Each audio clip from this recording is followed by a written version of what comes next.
Ah ben voilà, nous sommes, la délégation de la diaspora est venue au bureau du ministre des Congolais à l'étranger. Alors tous nous allons découvrir le pourquoi de leur présence. Je vois le chef de la délégation, le porte-parole est là, M. Chimanga, bonjour. Bonjour, M. Salivar. Le juste un mot. Non, on est venu voir son Excellence, M. le ministre du tutelle donc, de la diaspora, pour qu'il nous aide à trouver ensemble avec nous des voies et moyens pour enterrer dignement notre frère et compatriote Epaphras. Ok, merci. Un message particulier? Bon, ce que je vais demander à nos camarades de la diaspora, nous devons nous mobiliser pour un enterrement digne à notre frère qui nous a quittés, un camarade d'élite, un combattant qui n'avait pas aussi baissé le bras. Et donc, c'est par cette occasion-là, avec l'amour de notre camarade, nous nous sommes rapprochés de son Excellence afin de lui faire part de la dite situation pour qu'ensemble nous conjuguons pour trouver des solutions à cette situation qui nous prend à cœur. Voilà. Avez-vous un message? Je présente simplement la condoléance, des condoléances à la grande famille diaspora. Je manque même de mots, comprenez un peu mon émotion. La façon dont j'ai connu Epaphras depuis les États-Unis, je l'ai connu comme un véritable combattant. En tout cas, comprenez mon émotion. Merci beaucoup. Ah oui, je suis en face de son Excellence, ministre Emmanuel Ilunga, bonjour. Bonjour. Très fier vraiment de vous recevoir aujourd'hui. Nous avons perdu Dr Epaphras, connu sous le nom de Moussoungaï. Il est parti. Juste un mot là-dessus parce que la famille n'est pas en mesure vraiment de l'enterrer. Alors, tout d'abord, mes condoléances à toute la famille et à la famille, la grande famille de la diaspora, d'avoir perdu un de nôtres. Donc à ces jours, effectivement, je vous reçois ici à mon cabinet pour parler de son cas.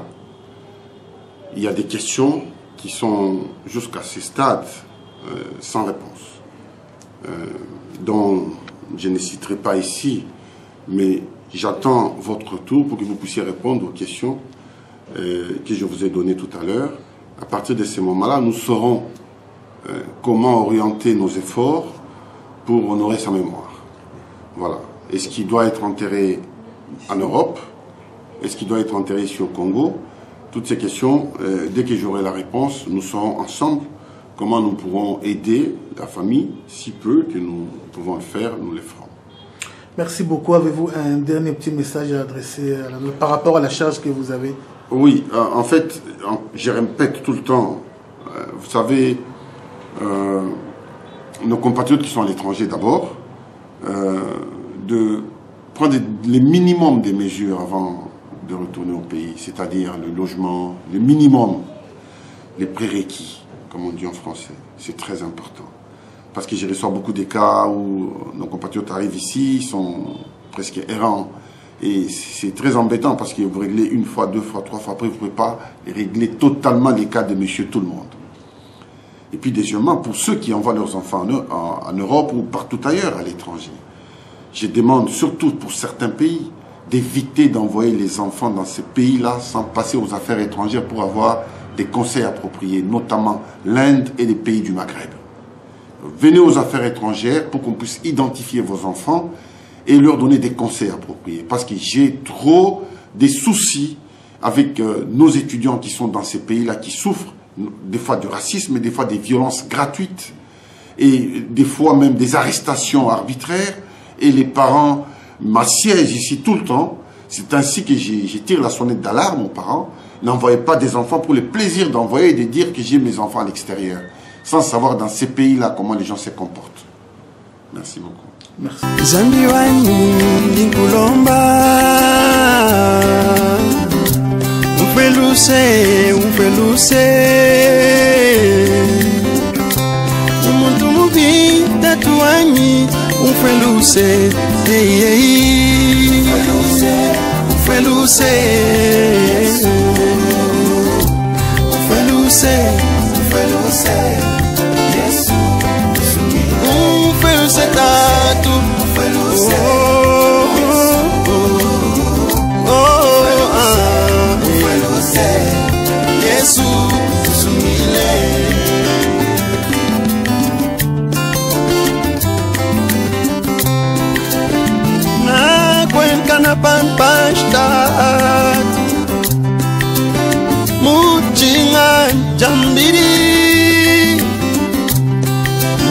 Jack Manyabun Santwell, that one.